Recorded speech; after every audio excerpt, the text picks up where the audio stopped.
కార్తిక్ నాయక్ కేంద్ర సాహిత్య అకాడమీ యువ పురస్కార్ సాధించడం వల్ల ఈరోజు హుండాయ్ షోరూమ్ అధిపతి నల్లా దినేష్ రెడ్డి గారు అతని ప్రతిభను గుర్తించి అతను రాసినటువంటి ఒక స్టోరీ సిబిఎస్ఈ సెంట్రల్ సిలబస్లో పాఠ్య పుస్తకాంశంలో ప్రచురించబడిన తన పత్రికలలో చూసి ఇన్స్పిరేషన్ అయ్యి ఇట్లాంటి వ్యక్తులకు మనము ప్రోత్సహించాలి, సహకరించాలనే ఉద్దేశంతో తను ఈరోజు వ్యక్తిగతంగా తన హుండాయ్ షోరూంలో ఈ కార్తిక్ నాయక్కు సన్మానం చేయడానికి పిలిచినాం.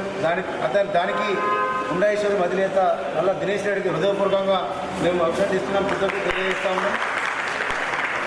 ఈ సందర్భంగా ఒక మాట చెప్పి కార్తిక్ నాయక్ సన్మానం చేయవలసిందిగా దినేష్ గారిని కోరుతాం. మట్టిలోని మాణిక్యము అంటే ఎక్కడో లేదు, మన నిజామాబాద్లో, అందులోనూ జకరాన్పల్లి తండాలో ఉంది అని రుజువు చేసుకున్న కార్తీక్కి నా శుభాభినందనలు. అంటే ఒక మారుమూల గ్రామం నుంచి జాతీయ స్థాయి పురస్కారం పొందే ప్రతిభ ప్రతి ఒక్కరిలోనూ ఉంది అని తను ప్రూవ్ చేశాడు. అంది వచ్చిన అవకాశాన్ని అందిపుచ్చుకొని కష్టపడి తను సాధించిన ఈ పురస్కారం తనకు కాదు, మా నిజామాబాద్ జిల్లాకే గర్వకారణమని నేను భావిస్తున్నా. అండ్ నిజామాబాద్కు ఇంత పెద్ద పేరు దేశీయ స్థాయిలో తెచ్చినందుకు ఒక నిజామాబాద్ జిల్లా వాసిగా అతనితో ఒక జిల్లా వాసిగా ఉన్నందుకు నేను చాలా గర్వపడుతున్నా. ఇంకా ముందు ఎన్నో కీర్తి శిఖరాలు అధిరోహించాలని కార్తీక్ని పెద్దవాడినైనందున ఆశీర్వదిస్తున్నాను.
చాలామంది చాలా సాధిస్తూ ఉంటారు. నా అదృష్టానికి ఇక్కడున్న పెద్దలు నన్ను గుర్తించి ఈరోజు ఇట్లా నా జిల్లాలో నాకు సన్మానం జరగడం అనేది చాలా గొప్పగా భావిస్తూ ఉన్నాను.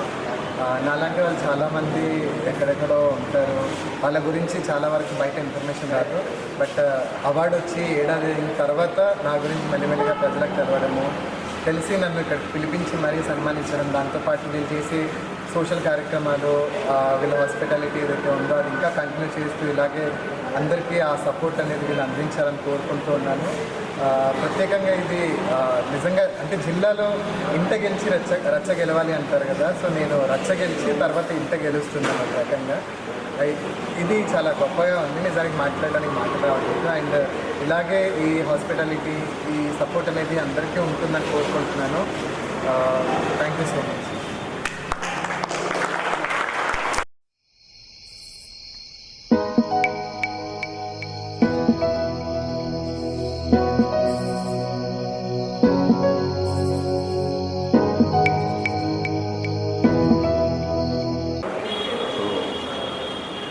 నిజామాబాద్ జిల్లాలో మారుమూల గ్రామం తండాలో పుట్టి పెరిగి విద్యార్థులు నిజామాబాద్లోని బోధనలు చేసుకొని ఒక అంతర్జాతీయ గుర్తింపు తెచ్చుకున్న వ్యక్తుల్లో నాకు తెలిసి కార్తిక్ నాయక్ గారే మొదటివారు. అలాగే న్యూస్ యంగ్ ఇండియా రైతులు 24 సంవత్సరంలో పొంది, దానికన్నా ముందు కేంద్ర సాహిత్య అకాడమీ అవార్డు పొంది ఉన్న వ్యక్తుల్లో జిల్లా నుంచి మొదటి వారని నేను అనుకుంటున్నాను. ఇలాంటి ఆణిముత్యాలు వచ్చినప్పుడు గౌరవించుకోవడం మన సంప్రదాయం.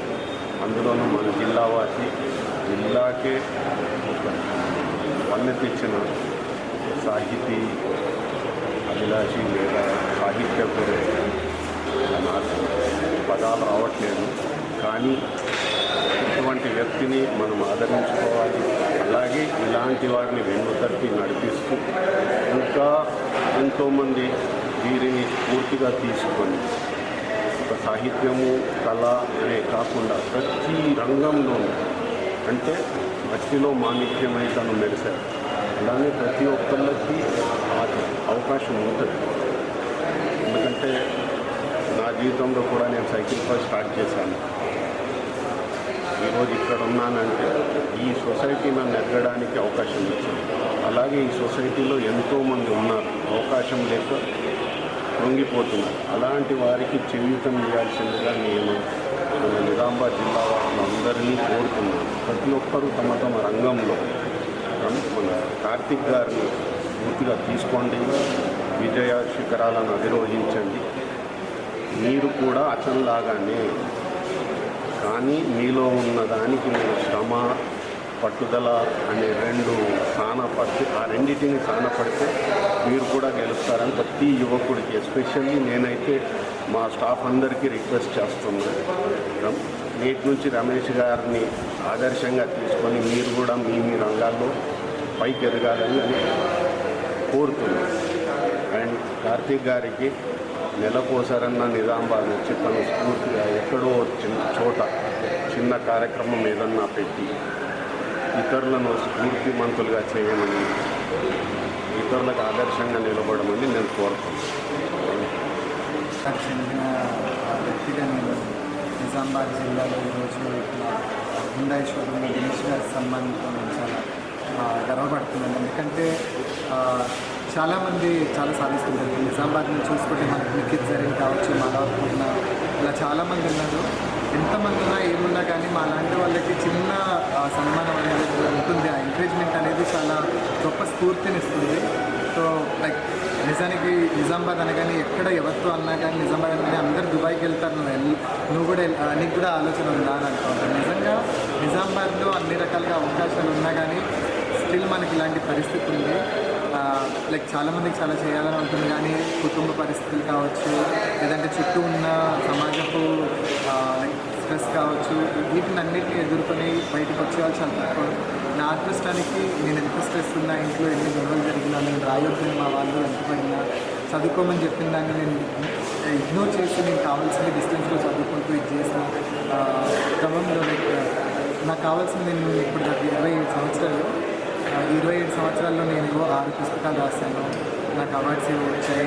ఈ క్రమంలో నాకు కొంతమంది సపోర్ట్ లైక్ ప్రొఫెసర్ సూర్య ధనంజయ్ గారు కానీ, తనిఖీల పల్లి గారు, సౌభాగ్య గారు, మన నిజామాబాద్ నుంచి అమృతలత గారు, తర్వాత హరిత రచయితల సంఘం, గణపురం దేవేంద్ర గారు, జాగృతి ఇట్లా సపోర్ట్ దొరికిందన్నమాట. ఈ సపోర్ట్ అందరికీ ఉంటే బాగుంటుందని కోరుకుంటూ ఉంటాను. నిజానికి అందరం చాలా ఈజీగా, కానీ అందరికీ ఆ సపోర్ట్ ఖచ్చితంగా దొరకకపోవచ్చు. దొరకకపోయినా మనకు కావాల్సింది మనం చేసుకుంటూ వెళ్ళడం అనేది అది మనకు చాలా అవసరం. అండ్ వీలైనంత వరకు నేను చేయాలని అయితే అనుకుంటున్నాను. అండ్ అందరూ కూడా వాళ్ళకున్న ప్యాషన్స్ని వేరే వాళ్ళ కోసం చంపుకోకుండా వాళ్ళకి కావాల్సింది వాళ్ళు డబ్బులు రాకపోయి ఉండొచ్చు, దాని ద్వారా మనకి కొన్నిసార్లు పేర్లు కూడా రాకపోయి ఉండొచ్చు, కానీ మంచి పరిచయాలు ఏర్పడతాయి, మనల్ని మనం తెలుసుకుంటాము, మెల్లిగా దాని ద్వారా మనకి గుర్తింపు అనేది వస్తుందని నేను తెలుసుకుంటున్నాను. అండ్ ప్రతి ఒక్కరు దీన్ని పాటిస్తారని, వాళ్ళ ప్యాషన్స్ వాళ్ళ కోసం వాళ్ళు బతుకుతారు. చాలామంది నిజానికి ఇప్పుడు బయట వినబడే మాట ఏంటంటే ఎంత చదువుకున్నా కానీ సర్టిఫికేట్లు పట్టుకొని రోడ్ల మీద తిరుగుతూ ఉన్నాము అని అంటారు. నిజానికి నేను కూడా అలా తిరిగిన రోజులు ఉన్నాయి, కానీ అంటే నేను ఏదో రాసుకుంటాను, సో నేను రాయగలిగే ఈ ప్రతిభ అనుకోవచ్చు, లేదంటే ఈ అలవాటు అనుకోవచ్చు, ఏదైనా నేను లైక్ ఇదనే కాదు, నేను అంతకుముందు ఏసీ మెకానిక్ హెల్పర్గా చేశాను, జిరాక్స్ షాప్లో ప్రింట్ మెషిన్ వర్క్ చేశాను, కంప్యూటర్ ఆపరేటర్గా చేశాను, మేడ్చల్ బస్ స్టాప్లో పేపర్స్ అర్పించేవాడిని, కాంప్లెక్స్ పంచేవాడిని. తర్వాత అక్కడ నవర్స్ నాట్యనికేతన్ స్కూల్ డ్యాన్స్ ఇన్స్టిట్యూట్లో నేను ఈడ్చుకుంటూ అక్కడ వర్క్ చేశాను. సో చాలా పనులు చేసుకుంటూ ఇప్పుడు నేను ఒక ఛానల్లో వర్క్ చేస్తాను. అంతకుముందు డిస్టెన్స్లో చదువుకొని ఇంటర్వ్యూకి వెళ్తే నేను లెక్చరర్గా కూడా వర్క్ చేశాను. సో మనకున్న ప్రతిభ దేంట్లో మనం చేయగలుగుతాము, డబ్బులు తక్కువ వస్తున్నాయి లేదంటే మనకు కావాల్సింది రావట్లేదు అని అనుకుంటే అది ఎప్పటికీ రాదు.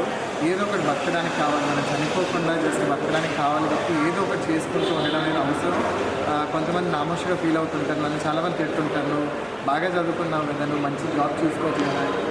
నాకు ప్రశాంతత కావాలి, సో నాకు చిన్న శాలరీ అయినా పర్లేదు, ఏదో ఒకటి చేసుకుంటూ బతకడం అనేది ఇంపార్టెంట్ అని నాకు ఇష్టం వచ్చిన జాబ్ చేసుకుంటాను. ఇంట్లో వాళ్ళు ఎప్పుడు సతాయిస్తుంటారు, అది పాపం వాళ్ళని ఎప్పుడు బాధ పెడుతున్నారు, పిల్లలనే వాళ్ళు ఎప్పుడు తల్లిదండ్రులు బాధ పెడుతూనే ఉంటారు, అది తప్పదు. సో మనకి కావాల్సింది దొరకకపోవచ్చు, కానీ మనం ఏదో ఒకటి బతకడం కోసమైనా ఏదో ఒకటి చేయాలి.